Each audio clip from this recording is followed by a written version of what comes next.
پوچھو ان سے آسمانوں کا خالق کون ہے، زمین کا خالق کون ہے، سب ایک ہی جواب دیں گے لیقولن، سب یہ ضرور کہیں گے خلقہن العزیز العلیم، ان کو پیدا کیا آسمانوں اور زمینوں کو کس نے؟ اس ذات نے جو عزیز اور علیم ہے۔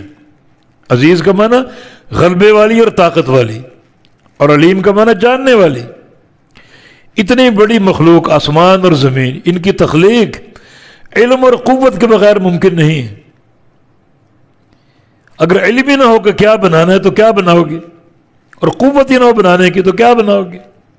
وہ ذات علیم اور عزیز ہے، طاقت والی، قوت والی، قدرت والی، جو چاہتا ہے وہ کرنے پر قادر ہے، اور علم والی، کیونکہ علم کے بغیر کسی چیز کی تخلیق ممکن نہیں ہے۔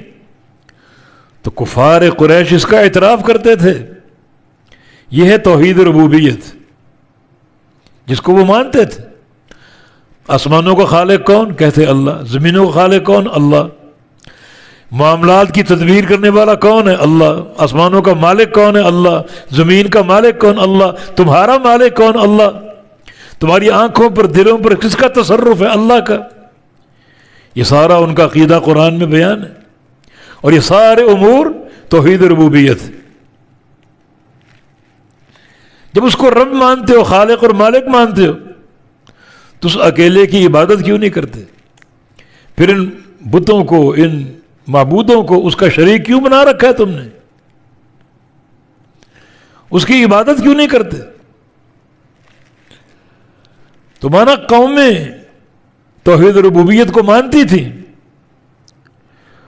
اور ان کا اشکال توحید الوہیت کے بارے میں تھا۔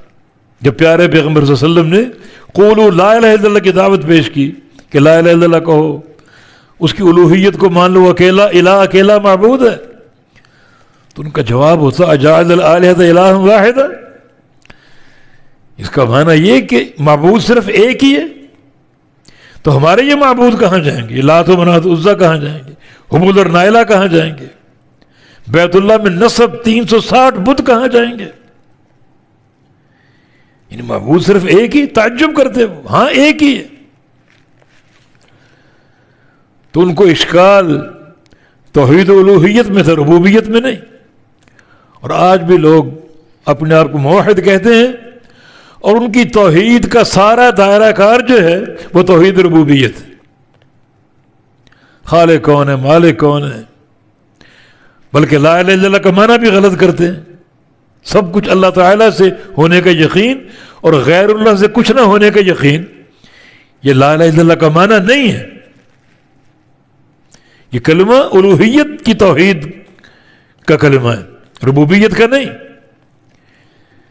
اور انبیاء کی اصل دعوت الوہیت کی تھی، اسے ایک اللہ کی عبادت کرو، ورنہ قوم ربوبیت کو مانتی تھیں، اللہ رب ہے، خالق اور مالک ہے۔ الوہیت میں ان کو اشکال تھا۔ اصل جو توحید ہے وہ توحید الوہیت۔ مشرکین مکہ بھی توحید ربوبیت کو مانتے تھے، اللہ خالق ہے، اللہ مالک ہے، اللہ رازق ہے۔ اتنا اگر کافی تھا تو اللہ کے پیارے پیغمبر نے 10 سال ان سے جنگیں کیوں لڑیں؟ جنگ بدر کیوں بپا ہوئی؟ جنگ احد کیوں بپا ہوئی؟ فتح مکہ کا سفر کیوں کیا گیا؟ جنگ تبوک کیوں ہوئی؟ جنگ حنین کیوں ہوئی؟ صرف توحید الوہیت منوانے کے لیے۔ ربوبیت کی توحید وہ مانتے تھے، الوہیت کی توحید منوانے کے لیے نبی علیہ السلام نے 10 سال ان سے جنگیں لڑیں۔ اتنا عقیدہ قابل قبول نہیں کہ ایک اللہ رب ہے، خالق اور مالک ہے، جب تک ساتھ یہ نہ کہو کہ وہ اکیلا معبود ہے، اور ساتھ یہ بھی نہ کہو کہ اس کے سوا کوئی عبادت کے لائق نہیں، تب توحید کا معنی پورا ہوگا۔